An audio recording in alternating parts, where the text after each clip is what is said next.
tonight, mounting pressure for a ceasefire in Gaza.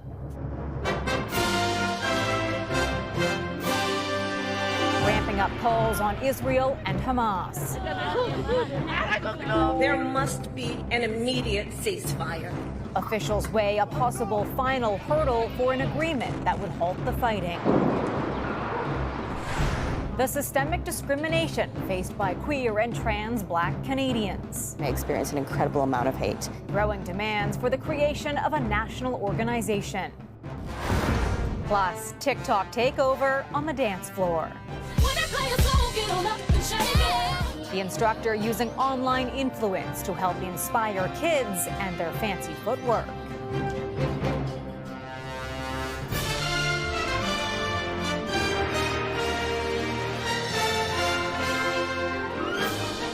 CTV National News with Heather Butts.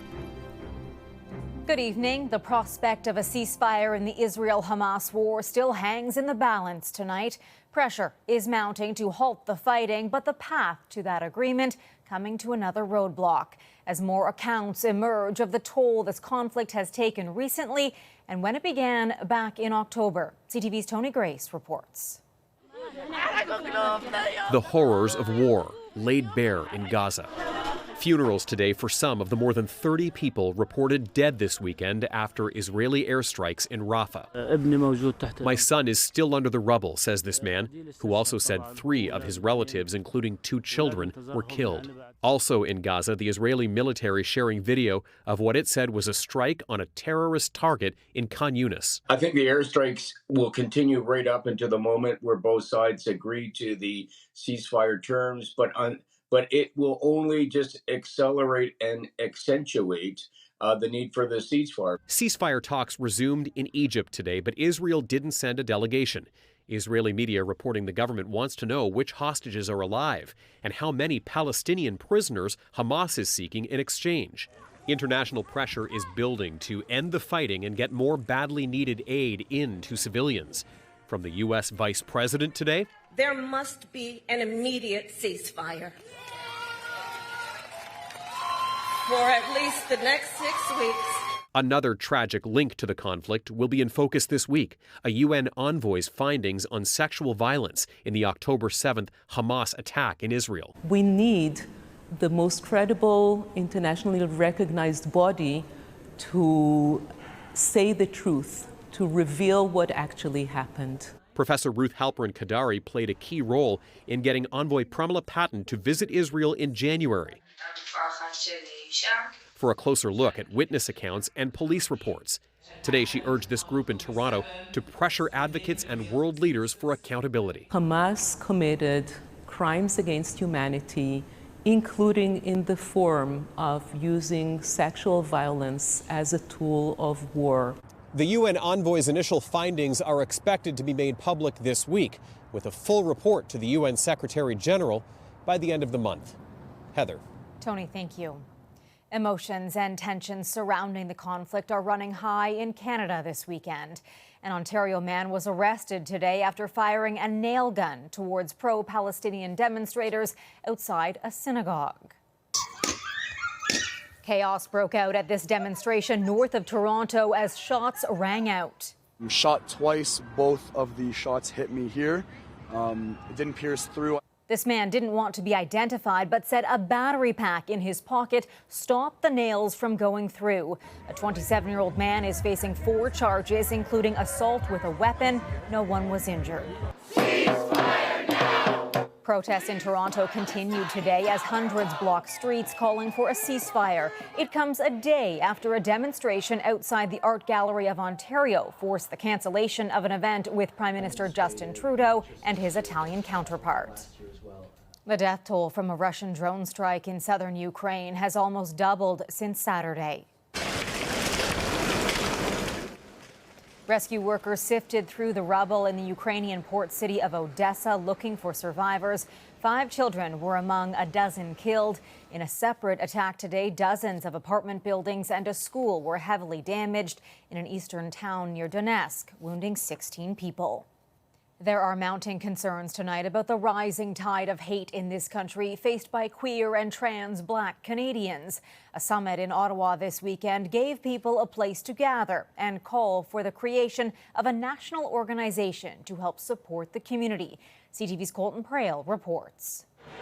As a Black queer woman, Shelly-Ann Skinner understands discrimination. Like burning a pride flag and calling me the N-word and calling me the B-word. An outspoken activist in Barrie, Ontario, she says the attacks came to a head when she ran for city council in 2018. I experienced an incredible amount of hate, like phone calls, messages, emails, threats to my life, threats to the life of my children. According to a new study, 70% of Black LGBTQ2S Plus people have reported experiencing a hate crime. The basic decency of walking down the street hand in hand with your partner is something that I don't feel safe to do, and that people who look like me around this country also don't feel safe to do. It comes as a growing number of conservative politicians have voiced support for policies limiting gender-affirming care, or even the spaces available to transgender women. In Alberta, queer organizations say they're already feeling the backlash. We're seeing where relationship building used to be happening, the bridge being cut down simply to avoid the negative immediate backlash and consequences of being willing to engage with queer and trans communities.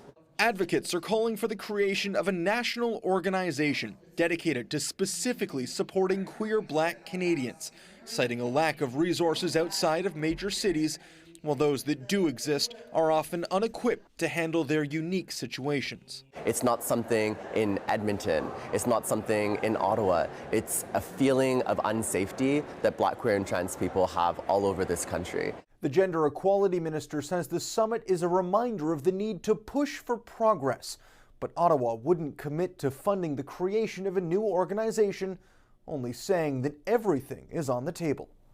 Heather. All right, Colton, thank you. A monster storm is bearing down on millions of Americans. Blizzard warnings remain for the people in the West, with some areas already buried under several feet of snow. But the extreme weather doesn't stop there, with deadly fires raging through the Texas Panhandle. Canada also seeing some unseasonal conditions. CTV's Kamal Karmali on what this means for the months ahead. A brief break from the blizzard without much rest. California residents clearing what they can. We went from 0 to 100 pretty fast. Before the next snowfall. It's not really snow removal because it doesn't get removed. The blizzard barreled in Thursday, battering parts of California and Nevada over the weekend. Some areas buried under 3 meters of snow, shutting down 160 kilometers of California highway, while hurricane-force winds rolled into the region, gusts reaching more than 300 kilometers per hour. I was horrified. I'm afraid we would just drive off the road, leaving thousands without power. Only a couple of states away, a stark contrast. Wildfire burning through homes in the Texas Panhandle, leaving at least 2 dead. We currently have the largest fire in Texas history. More than 1 million acres, that's over 6 times the size of Toronto. Crews diving into whatever resources they have with no end in sight. In Canada, concern over fluctuating weather patterns, from temperatures rising to spring levels and dipping into deep freezes. We do keep pushing the needle. Climate change makes the natural swings in climate even more extreme. And what it would mean for the spring. Deadlier wildfires and drought. Maybe this should be a wake-up call, but we've been having more than a decade of wake-up calls. With sparse snowpack levels being recorded in multiple provinces, including BC, Ontario, and Quebec, farmers are expecting a devastating impact to their crops this summer.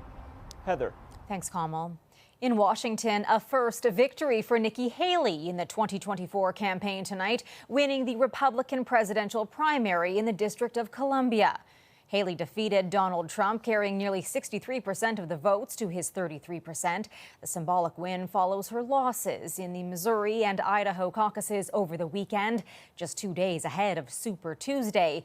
Before tonight's win, the former South Carolina governor said she may not keep a pledge to support the former president if he becomes the Republican nominee. At the time of the debate, we had to take it to where would you support the nominee? And you had to, in order to get on that debate stage, you said yes. The RNC is now not the same RNC. Now it's So you're no Trump's longer bound daughter-in-law. by that pledge? No, I think I'll make what decision I want to make, but that's not something I'm thinking about. Joining me now to break all of this down for us is political analyst Eric Ham. Eric, let's start with Nikki Haley, now walking away from that pledge. Well, but is she really? I think what we're seeing from Nikki Haley is she's recognizing that perhaps the end is near. And so as that becomes more of a reality for her, I think what we're seeing here is actually Nikki Haley unbound. And I think this is Nikki Haley making clear that there are many other options available to her. The question is, will she actually pull the trigger on actually walking away from this pledge? She is a diehard Republican, and if she's not going to support or endorse the Republican nominee, the question is, who, in fact, would she endorse in this race? It certainly is not going to be Joe Biden. Okay, Eric, and we have a big week coming up, of course, and a major Supreme Court decision could come as soon as tomorrow, and that's just before millions of voters head to the polls for Super Tuesday. Walk us through these two issues. Well, depending on what happens in terms of what the Supreme Court does, it's likely not going to have an impact on the outcome of the races. Donald Trump is heading into Super Tuesday looking very, very strong, and I think he's going to win in a route.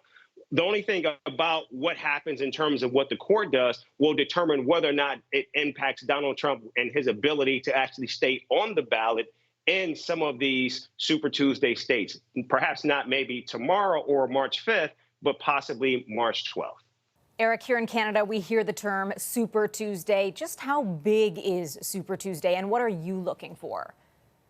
Well, Super Tuesday means that there are multiple states voting at the same time. And so what we're looking at in terms of what happens is just how big the spread is going to be. Also, what's important, in the early states that voted, we know that many of those states were open primaries. And these states, these are going to be closed primaries, which means you won't have the possibility of Democrats voting in Republican primaries and vice versa. And so now we really get a chance to see just how strong Donald Trump is as an actual candidate, considering that he has actually underperformed in many of the early primary states that we've seen thus far.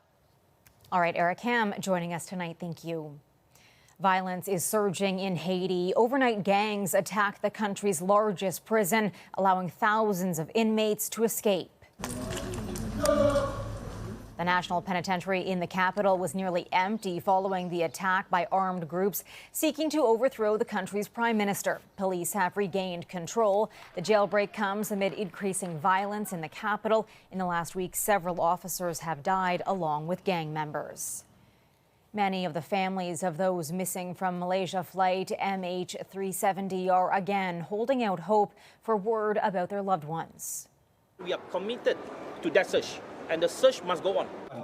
The government says it's in talks with a U.S. technology firm over a new search for the missing plane, 10 years after the Boeing 777 vanished with 239 people on board. A multinational government search in the southern Indian Ocean ended in 2017 without success. Now to a major volcanic eruption on an uninhabited island in the Galapagos off the coast of Ecuador. The Cumbre volcano, considered one of the most active in the region, spewed lava towards the sea. Authorities say the area is home to a number of species, including iguanas and penguins, but poses no threat to humans. Still ahead tonight. We got the call that no parents wants to get. A dream vacation turns into a nightmare for a Quebec family. Plus, a young teacher from Newfoundland uses TikTok as a digital dance floor.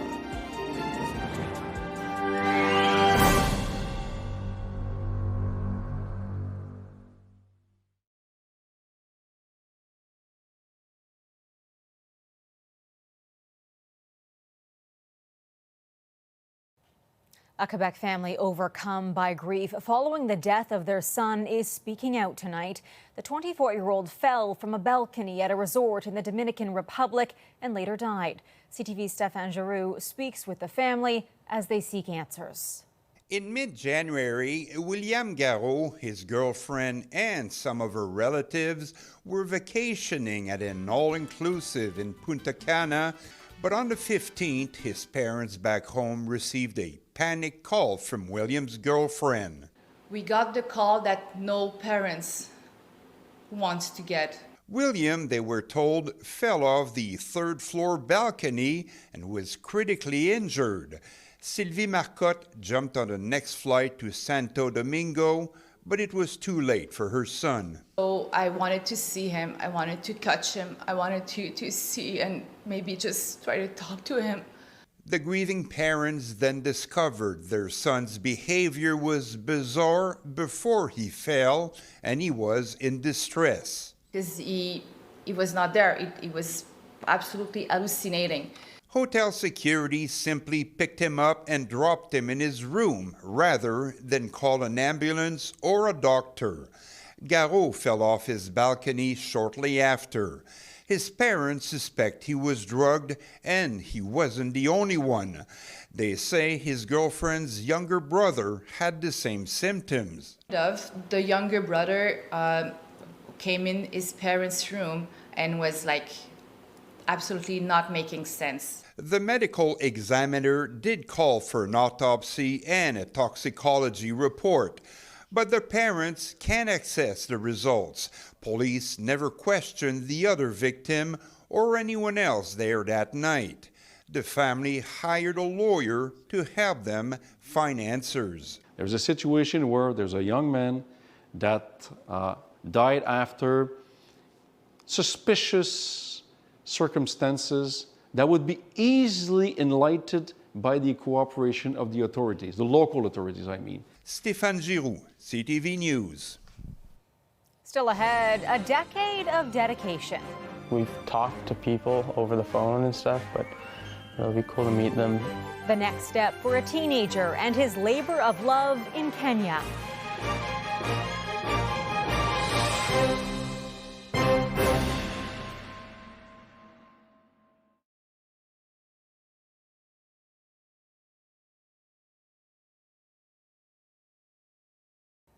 A Montreal teenager has spent more than a decade dedicating his spare time to helping others, having an immense impact on a village in Kenya. And he's about to visit his labor of love in person for the first time. Here's CTV's Olivia O'Malley. Joshua Morin-Surette is packing for a trip over a decade in the making. I think I should be a little bit more excited, but I think as it gets closer, I get more and more excited about it. CTV News first met Morin-Surette in 2013. He was much smaller and said much less, but still had big dreams. After hearing about the importance of clean water and a drought in Africa, the then 7-year-old began collecting cans and raising money to build a well in Kenya. He's always been a very kind and understanding person, so I mean, it gives us pride, you know, to know that he's wanting to do those kinds of things. Now, age 18, Morin-Surette has helped build 3 wells in Kakamega, a small rural village northwest of Nairobi. This has allowed a lot more opportunity for many girls to benefit from being able to go to school. Later this month, he and his mother are going to see the fruits of their labor of love in person for the first time ever. We've talked to people over the phone and stuff, but it'll be cool to meet them, cool to see the impact that myself and my community and my family have made. The teenager is bringing soccer balls, school supplies, and clothes, all donated from members in the community. Morin-Surette has never done it alone, and he's always known that. Because I can't do it all by myself, I need some help. Especially as the price to build a well continues to rise. He is currently fundraising for a 4th well. Its estimated price tag is $18,000, triple the cost compared to the first. With the prices of the wells going up, it becomes harder and harder. to do alone. Morin-Surrette's 16-day trip begins March 11th.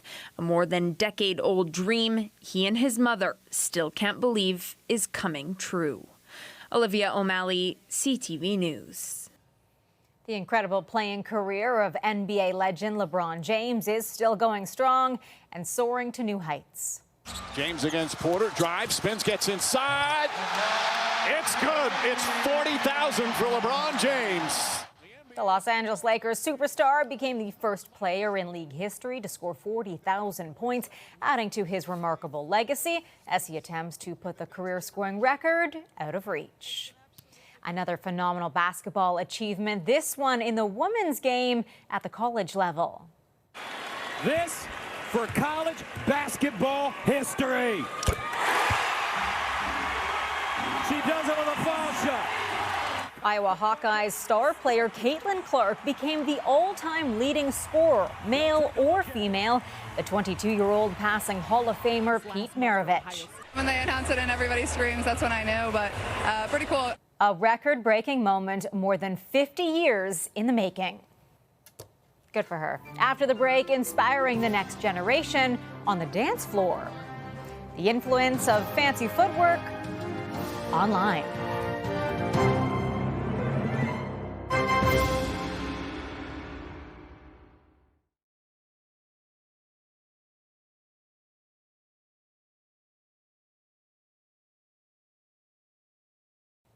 Trends seen on TikTok have taken over school hallways and even workplaces. The moves viewed on social media also spreading to dance studios. And for a young Newfoundland woman, it's a way to help teach her students and inspire young artists. CTV's Garrett Barry has more on the online influence, encouraging kids to get up and move. 7, 8. Staying on top of the hottest trends requires a lot of fast footwork.